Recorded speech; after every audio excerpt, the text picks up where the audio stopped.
अस्सलाम वालेकुम फ्रेंड्स, मैं हूं साद अंजुम और एक ज़बरदस्त गाइडलाइन लेकर मैं हाजिर हुआ हूं आपकी खिदमत में, ख़ास तौर पर सेकेंडरी के स्टूडेंट्स के लिए जिनके पेपर्स इस वक्त उनके सर पर खड़े हैं और वो बहुत टेंशन में हैं कि कैसे वो अच्छे मार्क्स लेकर आएंगे, क्योंकि कोविड की वजह से बहुत ज़्यादा पढ़ाई में डिस्टर्बेंस रही और स्पेशली इन मैथमेटिक्स, क्योंकि ये डिबो भी सकता है और आपको उठा भी सकता है। तो यहाँ पर मैथमेटिक्स के हवाले से कुछ प्लानिंग है, कुछ स्ट्रैटेजी है कि कैसे आप मिनिमम एफर्ट से मैक्सिमम स्कोर गेन कर सकते हैं। अल्लाह ताला ने मुझे कैलकुलेशन की सलाहियत दी है, इसी बेस पर मैं मैथ्स पढ़ाता भी हूँ और उन्हीं कैलकुलेशंस की बुनियाद पर एक एनालिसिस आपके सामने है जो कि एक्चुअली एक स्ट्रैटेजी, एक प्लानिंग है कि कैसे आप पूरे 100 मार्क्स ला सकते हैं और आपकी तरजीहात क्या होनी चाहिए आपकी प्रिपरेशन के हवाले से। तो सबसे पहले चलते हैं यहाँ, ये सेक्शन ए के बारे में तफसीलात हैं। सेक्शन ए आप जानते हैं MCQs, 25 MCQs आपको दिए जाएंगे। एक मल्टीपल चॉइस क्वेश्चन 2 नंबर का होगा, यूँ ये टोटल कुल मिला के 50 मार्क्स बनेंगे। सबसे अहम तरीन जो चैप्टर्स हैं MCQs के हवाले से, चैप्टर 3 है general equation of straight lines. इससे 4 MCQs आना एक्सपेक्टेड है अकॉर्डिंग टू मॉडल पेपर, और उनकी जो पॉलिसी है वो पहले से ही डिसाइडेड होती है कि वो किस चैप्टर को कितनी अहमियत देंगे पेपर में, यानी कि किसके कितने मार्क्स होंगे पहले से ही सब डिसाइडेड होते हैं कि किससे कितने MCQs आने हैं, किससे कितने पार्ट्स आने हैं। तो इस वजह से आप इस पर ट्रस्ट कर सकते हैं। तो आपकी प्रायोरिटीज़ में सबसे पहले चैप्टर 3 है जिससे 4 MCQs आएंगे, फिर एंटी डेरिवेटिव चैप्टर 6, इससे भी 4 MCQs आने वाले हैं। चैप्टर 1 है फंक्शन एंड लिमिट्स, इससे 3 MCQs आ रहे हैं। चैप्टर 4 डिफरेंशिएबिलिटी, इससे भी 3 MCQs आएंगे। सर्कल से भी 3 आएंगे, और chapter 8 parabola, ellipse and hyperbola, इससे भी 3 MCQs आपके पेपर का हिस्सा होंगे। उसके बाद द स्ट्रेट लाइन यानी कि चैप्टर 2, इससे 2 MCQs आ रहे हैं। वेक्टर्स से 2 MCQs आ रहे हैं, और एप्लीकेशन ऑफ डिफरेंशियल कैलकुलस, इससे एक मल्टीपल चॉइस क्वेश्चन आएगा जो कि 2 ही मार्क्स का होगा, जाहिर है। तो यूँ कुल मिला के 25 MCQs और 50 मार्क्स। और MCQs आपने जाहिर सी बात है जो रिड्यूस सिलेबस है उसके मुताबिक प्रिपरेशन करनी है, और 10 ईयर्स और मॉडल पेपर अगर आप इसको अच्छे से स्टडी करते हैं तो इंशाल्लाह बहुत आसानी से जो नया पेपर अब आपके हाथ में आने जा रहा है उसके MCQs आप कर सकेंगे। अब बात करते हैं हम सेक्शन बी, शॉर्ट आंसर्स की। इसमें टोटल 6 पार्ट्स आपको अटेम्प्ट करने, select 2 parts from each section, क्योंकि एक्चुअली ये जो सेक्शन बी है इसमें कुछ सब सेक्शंस हैं और हर सेक्शन एक सवाल पर मुश्तमिल है और हर सवाल के 4 पार्ट्स हैं। तो आपको हर सवाल को अटेम्प्ट करना है, मगर 4 में से बस कोई भी 2 पार्ट्स आपको अटेम्प्ट करने हैं। तो बात करते हैं सबसे पहले सब सेक्शन यानी कि क्वेश्चन नंबर 2 की।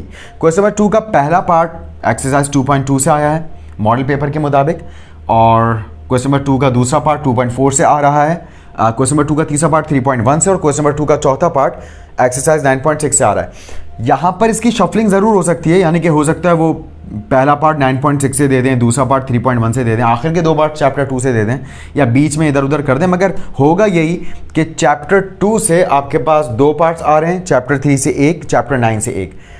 तो यहाँ पर ये 5-5 मार्क्स के जाहिर सी बात है इक्वल मार्क्स हैं। तो ये चैप्टर 2 से 20 मार्क्स यहाँ पर आपका ना सिर्फ गेन हो रहा है बल्कि पूरा क्वेश्चन नंबर 2 हो रहा है। तो समरीज की निकली कि आप बस प्रैक्टिस करें एक्सरसाइज 2.2 की, 2.4 की और 2.5 की, और अगर आपके पास जब ये पूरा कंप्लीट प्लान आप इसके मुताबिक आप तैयारी कर लें, क्योंकि आपने तरजीहात यही सेट करनी है अगर आप अच्छे मार्क्स लाना चाहते हैं। और जिनकी पहले से अच्छी प्रिपरेशन है तो उनके पास ये पूरा पॉलिसी जो बोर्ड की है वो मौजूद है, आप इसके मुताबिक अपने हिसाब से भी प्लानिंग कर सकते हैं। तो जब आप पूरा अपनी तरजीहात के मुताबिक कर लें तो इन द एंड आप चाहें तो एक्सरसाइज 3.1 भी एहतियातन प्रैक्टिस में आप लेकर आएँ, क्योंकि वो ऐसा कर सकते हैं कि चैप्टर 2 से 2 पार्ट्स देने के बजाय चैप्टर 2 से 1 पार्ट दे दें और चैप्टर 3 से 2 पार्ट्स दें, लेकिन इसके इम्कानात ना होने के बराबर हैं। इसकी वजह यह है कि चैप्टर 2 से आपके सिलेबस में 4 एक्सरसाइजेज हैं, मगर चैप्टर 3 में सिर्फ 2 एक्सरसाइजेज हैं। तो इस वजह से जो सिलेबस रेशो है उसके मुताबिक यही आपके पेपर में होगा, और इंशाल्लाह आपका जब पेपर होगा तो मैं इसका एक एनालिसिस भी आपके सामने दोबारा हाजिर होऊंगा देने के लिए कि ये जो प्लान है ये कितना सक्सेसफुल रहा, 100%, 90% या 80% या इससे भी कम, मगर I am quite optimistic that this plan will work इंशाल्लाह 100%। अब यहाँ पर बात करते हैं क्वेश्चन 3 की। क्वेश्चन 2 तो समझ में आ गया, चैप्टर 2 से हो जाएगा। क्वेश्चन 3, क्वेश्चन नंबर 3 में दो पार्ट्स चैप्टर 7 से आ रहे हैं। चैप्टर 7 में अकॉर्डिंग टू रिड्यूस सिलेबस सिर्फ एक ही एक्सरसाइज है 7.1, जबकि जो बाकी दो पार्ट्स आ रहे हैं वो एक्सरसाइज 8.4 से आ रहे हैं। चैप्टर 8 से भी एक ही एक्सरसाइज 8.4 है, मगर 8.4 बगैर 8.1, 8.2 और 8.3 के समझे नहीं समझी जा सकती। It means there are lot of varieties you have to do for practicing this chapter. लेकिन 7 बहुत ज़्यादा सिंपल है, शॉर्ट है, तो आप इसको बहुत आसानी से तैयार कर सकते हैं और सिर्फ 7.1 की प्रिपरेशन से आप ये जो क्वेश्चन 3 है इसे आप अटेम्प्ट कर सकते हैं। अब आ जाए यहाँ पे क्वेश्चन नंबर 4 की जानिब। क्वेश्चन नंबर 4 में एक पार्ट आपके पास 1.6 और 1.7 के मिक्स सवाल से आ रहा है। उसमें आपको 4 सवाल दे दी जाएंगे, कोई भी 2 करने के लिए कहे जाएंगे तो इस तरह से, या 3 करने के लिए कहे जाएंगे। इस तरह से आपके पास ये मिक्स होकर आ रहा है 1.6, 1.7 से। और क्वेश्चन नंबर 4 का जो सेकंड पार्ट है वो फर्स्ट प्रिंसिपल से जो हर साल सवाल आता है एक्सरसाइज 4.1 से, उसकी आपने प्रैक्टिस करनी है। इसके अलावा तीसरा और चौथा पार्ट ये एक्सरसाइज 4.2, 4.3 और 4.4 से आ रहा है। तो अगर आप चाहें तो यहाँ पर ये जो क्वेश्चन नंबर 3 और 4 पार्ट है आप इसे कर सकते हैं 4.2, 4.3, 4.4 से, और फर्स्ट प्रिंसिपल जो 4.1 का पार्ट है इसे आप चाहें तो स्किप भी कर सकते हैं, क्योंकि यहाँ पर 4.2, 4.3, 4.4 इन 3 एक्सरसाइजेस से आपके 2 पार्ट्स कवर हो रहे हैं। तो यहाँ पर मैं 4.1 को भी ब्लू कलर से मेंशन कर रहा हूँ। ब्लू कलर का मतलब है आपके पास ऑप्शन है कि आप इसको छोड़ सकते हैं। तो यहाँ पर अगर आप 4.2, 4.3, 4.4 अगर इन 3 एक्सरसाइज की आप अच्छे से प्रैक्टिस कर लेते हैं तो आप क्वेश्चन नंबर 4 का तीसरा और चौथा पार्ट करके यहाँ से भी 2 क्वेश्चंस अटेम्प्ट कर सकते हैं और पूरा सेक्शन भी कर सकते हैं। इसी तरह से यहाँ पर आ जाइए अब सेक्शन सी पर।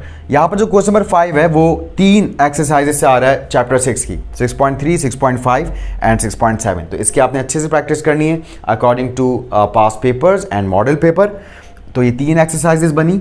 इसके बाद जो क्वेश्चन नंबर 6 है ये मैं आपको एडवाइस कर रहा हूँ कि आपको स्किप कर सकते हैं, क्योंकि आपने 3.2 और 8.4 ये आखिर में इसकी तैयारी के हवाले से रखना है कि अगर आपके पास वक्त बचता है तो आप बाकी चीज़ों को तैयार करें, मगर पहले आप इन चीज़ों को तैयार करें जिसके हवाले से यहाँ पर आपको गाइडलाइन दी जा रही है।